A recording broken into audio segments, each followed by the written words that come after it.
বিশেষ ঘোষণা একটি বিশেষ ঘোষণা এত দ্বারা সর্বসাধারণের অবগতির জন্য জানানো যাচ্ছে যে বর্তমান বৈশ্বিক পরিস্থিতি বিবেচনায় জ্বালানি তেলের সরবরাহ ও বিতরণ সুষ্ঠু রাখতে এবং জনদুর্ভোগ লাঘব করতে ঠাকুরগাঁও জেলার বৈধ মোটরসাইকেলে জ্বালানি তেল প্রাপ্তির ক্ষেত্রে ফুয়েল কার্ড প্রদানের উদ্যোগ গ্রহণ করা হয়েছে।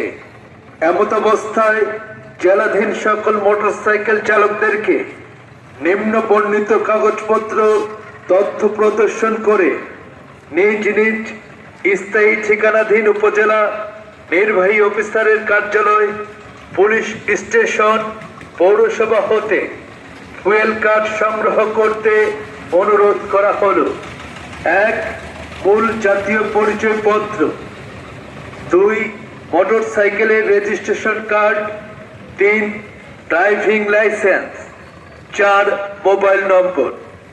অন্য জেলার যে সকল ব্যক্তি চাকুরি বা অন্যান্য সূত্রে ঠাকুরগাঁও জেলায় অবস্থান করছেন সে সকল ব্যক্তিকে জেলা প্রশাসকের কার্যালয় ঠাকুরগাঁও হতে ফুয়েল কার্ড সংগ্রহ করতে হবে। উল্লেখ্য, আগামী 4/4/2026 তারিখের মধ্যে সংশ্লিষ্টদের আবশ্যিকভাবে ফুয়েল কার্ড সংগ্রহ করতে হবে।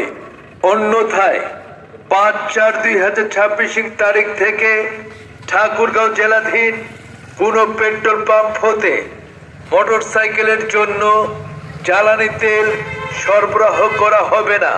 প্রাপ্ত তেল কোনোভাবেই হস্তান্তর বা বিক্রয়যোগ্য নয়। প্রচারে জেলা প্রশাসন, ঠাকুরগাঁও।